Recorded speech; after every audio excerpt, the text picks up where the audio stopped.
사도행전 13장 42절에서 52절까지입니다. 바울이 전한 복음의 결론이 뭐냐? 예수님의 부활입니다. 예수 그리스도께서 부활하시고 지금도 살아계셔서 그를 믿는 자를 구원하실 것을 믿으라. 그게 바울이 전한 메시지의 주제입니다.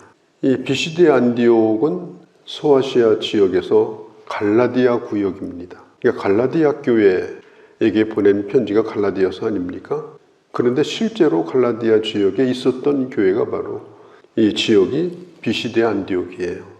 그래서 갈라디아서를 보면 바울이 전했던 복음의 내용과 오늘 비시디 안디옥에서 전했던 말씀이 정확하게 일치하고 있습니다. 인간이 구원받는 것은 율법의 행위로 되지 아니하고 오직 예수를 믿음으로 되어진다.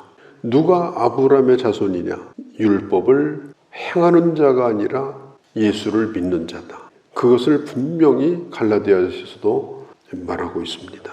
이 예수를 거절한다면 결국은 하나님의 은혜를 뿌리치는 것이다.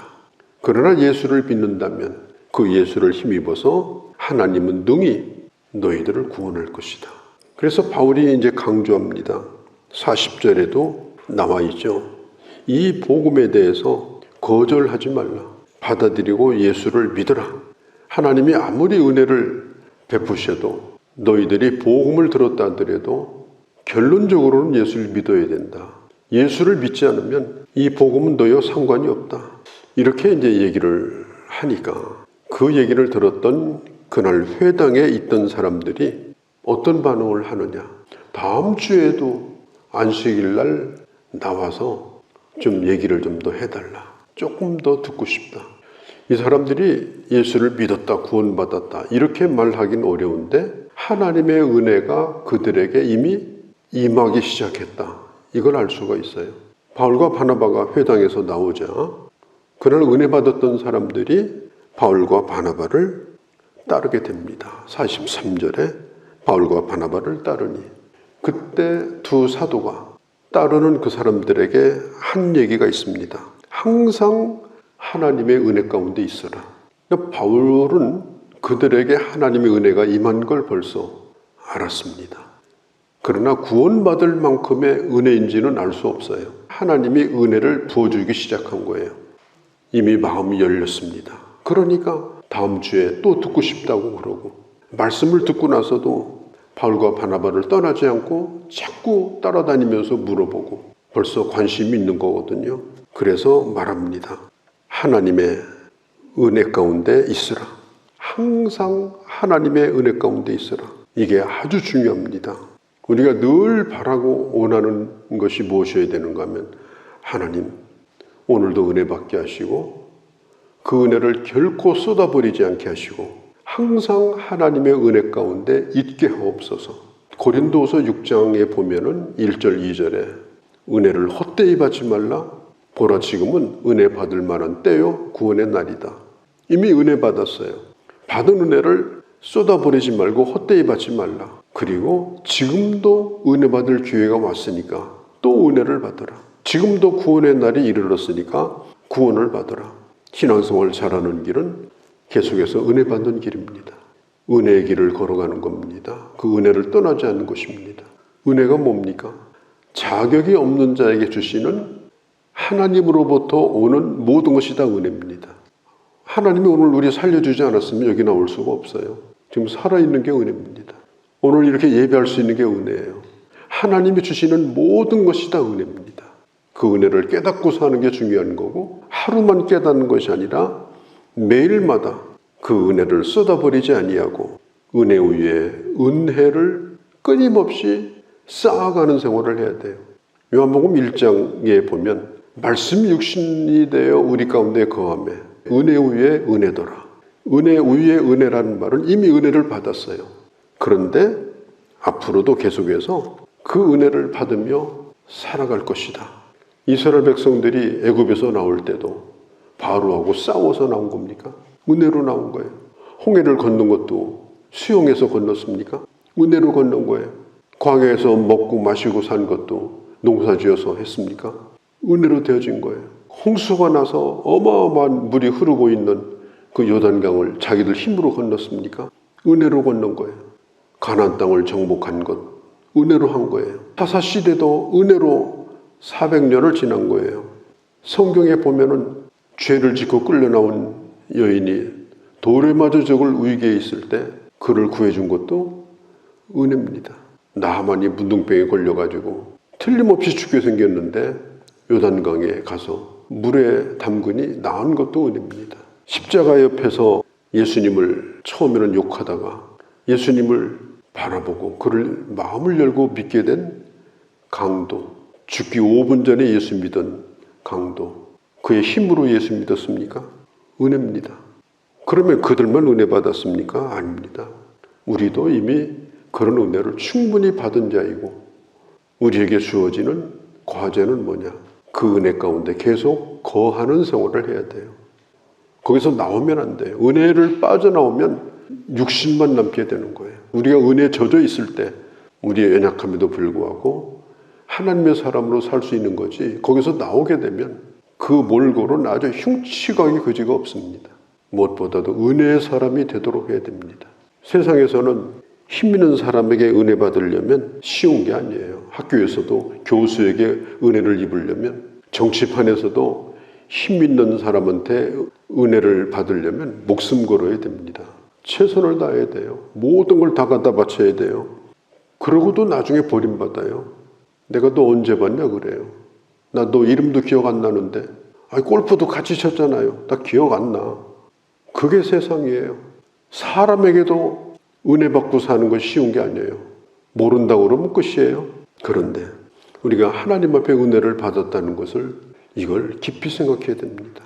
내가 뭘 해가지고 은혜 받은 게 아니잖아요. 내가 10,000가지 1,000가지 잘난 게 있어도 그 잘난 것이 은혜 받는데 하나도 도움된 게 없어요. 오로지 하나님이 나를 사랑하심으로. 왜 사랑했는지는 알 수 없어요. 하나님이 나를 사랑하셨습니다. 나를 선택하셨습니다. 내가 하나님의 그 총애를 입었습니다. 바울도 그걸 잊지 않아요. 그가 예수 믿는 사람은 잡으러 다니다가 갑자기 불러가지고 사도가 됐는데 그가 한 일이 뭐가 있어요? 아무것도 없어요. 베드로같이 그렇게 부족한 사람이 어떻게 수제자가 됩니까? 예수님의. 어려운 거예요. 그런데 구원받는 것, 그것은 은혜 가운데 가장 큰 은혜입니다. 에베소서 2장 8절에 구원을 어떻게 받았느냐? 그 은혜로 말미암아 이렇게 말해요. 믿음으로 구원을 받았다. 그럼 믿음으로 구원받았다는 말은 뭐냐? 하나님이 은혜로 주신 믿음으로 구원받은 거예요. 내가 믿습니다 해가지고 구원받은 거 아니에요. 구원받을 수 있는 믿음을 주님이 선물로 주셔서 내가 입으로 주님을 믿겠다고 고백하도록 은혜를 주셔서 우리가 구원받은 거지, 믿습니다 했다고 구원받는 게 아니에요. 그래서 구원의 은혜다 이렇게 말합니다. 우리는 하나님의 구원의 은혜뿐 아니라 범사에 모든 것을 하나님의 은혜로 여기고 그걸 항상 감사하고 그걸 떠나지 않고, 오늘 바울이 딱 한마디 부탁하잖아요. 항상 하나님의 은혜 가운데 거하고 있어라. 하나님의 은혜를 떠나지 말라. 은혜를 저버리는 행동, 은혜를 저버리는 언어, 은혜를 저버리는 일들을 하지 말라. 어떤 경우에도 내가 손해를 보더라도 내가 그 사람하고 싸워서 이기려고 하지 말라. 이겨서 뭐하냐? 이미 내가 은혜를 다 쏟아버렸는데 이기려고 하다 보니까 은혜 떠난 지가 옛날인데, 우리는 하나님의 은혜 안에 거하는 것이 가장 중요한 것이다. 이걸 잊으시면 안 되는 거예요. 그 다음 안식일에는 전주보다도 더 많은 사람들이 모여들었어요. 다른 회당에서도 원정을 와가지고 많은 사람들이 44절의 말씀을 듣고자 모이게 되었습니다. 소문이 난 거예요. 소문을 낸 거예요. 뭘 하려고? 말씀을 들으려고. 바울이 어떤 사람인가 보자 그래서 온 사람은 없어요. 지난주에 들었던 말씀을 또 들으려고 온 거예요. 그게 교회고 그게 부흥입니다. 부흥이 뭐예요? 지난주 말씀을 들었는데 이번 주 또 오고 싶은 거예요. 다음 주도 또 오고 싶은 거예요. 그게 부흥이에요. 그래서 말씀을 전하는 자가 굉장히 중요하고 그 메시지도 굉장히 중요한 겁니다. 많은 사람들이 말씀을 듣고자 왔습니다. 그런데 그때 유대인들이 시기를 했어요. 회당은 유대인들이 모이는 곳이잖아요. 사람들이 막 좋아하니까 유대인 가운데 지도자들, 그 지도자들이 시기를 하고 반박을 합니다. 예수님이 왜 십자가에 못 박아 죽었나요? 종교 지도자들의 시기심 때문에 그런 거예요. 자기들의 체제를 전복하려고 하는 세력으로 본 거예요. 바울과 바나바를. 어떻게 굴러온 돌이 박힌 돌을 빼냐. 그래가지고 복음을 거부를 한 겁니다. 우리도 잘한 게 있는데 잘한 게 뭐예요? 율법이에요. 하나님의 은혜를 저버리고 그들은 잘한 걸 붙들었어요. 그래서 하나님의 은혜를 붙들고 아무것도 한 것도 없는데 은혜 받았다고 말하고 할렐루야 아멘 하니까 그래서 쫓아내려고 한 거예요. 이게 유대인들이 한 일입니다. 힘 있는 사람들을 뒤에서 조종을 해가지고 끌어다가 어떻게 했느냐? 같이 합세해가지고 바울과 바나바가 말씀을 전하지 못하도록 방해를 한 겁니다. 참 이 얼마나 기가 막힌 일이에요. 성경은 말합니다. 46절에 그것을 버리고, 그것이 뭐예요? 바로 앞에 나와 있죠. 하나님의 말씀. 하나님의 말씀을 마땅히 너희가 받아야 되는데 그 말씀을 버리고 스스로가 영생을 얻기에 합당하지 않은 자로 행동을 하고 복음을 받아들이지 않기 때문에 우리는 여기를 떠나겠다. 이방인에게로 가겠다. 바울은 다시 그곳으로 돌아오지 않았습니다. 하나님이 은혜 받을 기회를 주셨을 때 그 은혜를 순수하게 받지 아니하고 그 은혜에다가 내 행위, 율법, 잘한 거 이걸 갖다 붙이려고 하다가 나중에는 은혜 받을 기회까지 다 놓쳐버리고 만 것입니다. 이게 얼마나 안타까운 일이에요. 은혜는 헐값이 아닙니다. 하나님께서 베풀어 주시는 것이지 헐값을 받는 게 아니에요. 그런데 유대인들은 그걸 몰랐어요. 그래서 이방인에게로 넘어갑니다. 오늘 성경이 말하죠. 48절에 이방인들이 듣고, 이 말이 뭐예요? 안 믿을 것 같은 사람들이 이방인이에요. 믿을 것 같은 사람들이 유대인이에요. 정말 안 믿을 것 같은 이방인들이 오늘 성경에 있는 대로 듣고 기뻐하며 말씀을 찬송하며 영생 주시기로 작정된 자는 다 믿더라. 전도를 해보면 희한해요.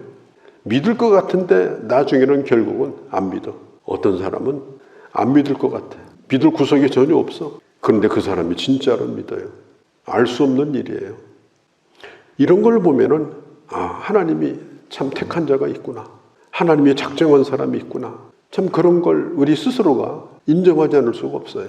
누가 작정된 자인지 우리는 모르니까. 누구에게든지 그 어떤 고민을 가지고 있고 그 영혼의 상태가 어떤지 우리는 아무도 몰라요. 다 사람은 숨기고 살기 때문에. 그래서 누구에게든지 복음을 전해야 된다. 우리 장로교 요한 칼빈 선생이 얘기했던 이 제한적 속죄. 이 제한적 속죄라고 하는 이 말은 그냥 태어날 때부터 어떤 사람은 이 속죄의 은혜에서 제외됐다, 제한되었다. 그런 의미로 해석하면 안 돼요. 모든 걸 아시는 하나님의 주권 속에서는 그게 가능한 거지만 우리가 누구를 제외시키고 누구는 되고 안 되고 우리는 몰라요. 저 사람이 영생 주시기로 작정된 자다. 그걸 알 수 있는 것은 딱 한 가지예요. 결과적으로. 그게 뭐냐? 복음을 받아들이는 거예요. 그 사람이 복음을 전할 때 받아들이면 우리가 말하죠. 하나님이 저 사람을 이미 작정하셨구나. 저 사람을 하나님이 택하셨구나. 그리고 나중에서야 그걸 깨닫게 되는 거예요. 영생 주시기로 작정된 자, 그들이 누구였어요? 이방인들이에요. 안 믿을 것 같은 사람, 복음을 들어보지도 않은 사람, 아브라함이 누군지 할례가 뭔지도 모르는 사람들이 예수 믿고 돌아오는 걸 보면서 하나님이 작정한 자는 다 구원받더라. 저들이 다 작정된 자다. 이렇게 바울이 말하고 더 있는 것입니다. 49절의 주의 말씀이 지방에 두루 퍼지니라. 불꽃처럼 퍼졌습니다. 이 불을 끌려고 핍박을 하니까 회당에 갇혀있을 뻔한 복음이 거기에서 120km 떨어진 이고니온으로 옮겨가요. 꽤 먼 거리잖아요. 핍박에서 쫓아내니까 이고니온으로 바울과 바나바가 옮겨가서 거기서 복음이 증거돼요. 그리고 오늘 마지막 절에 있는 것처럼 바울과 바나바는 계속 성령 충만해요. 계속 기뻐해요. 하나도 문제가 없어요. 그래서 복음이 이렇게 놀랍게 퍼져나가는 겁니다.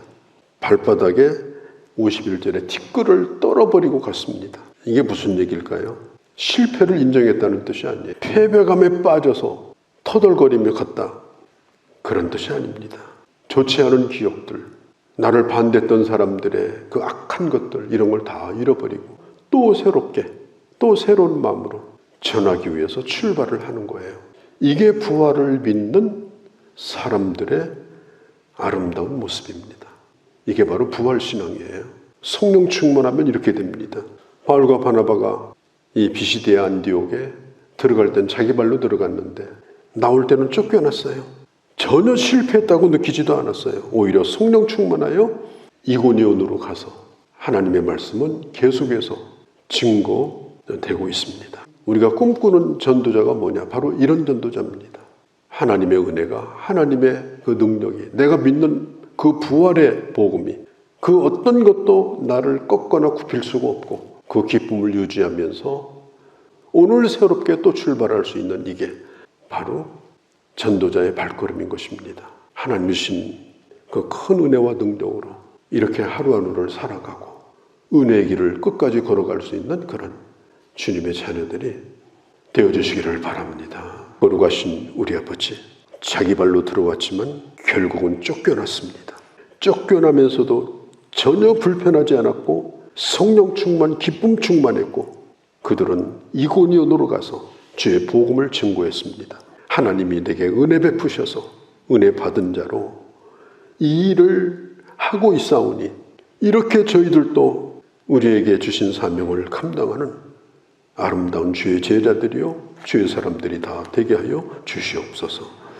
우리 주 예수님의 이름으로 기도하옵나이다. 아멘.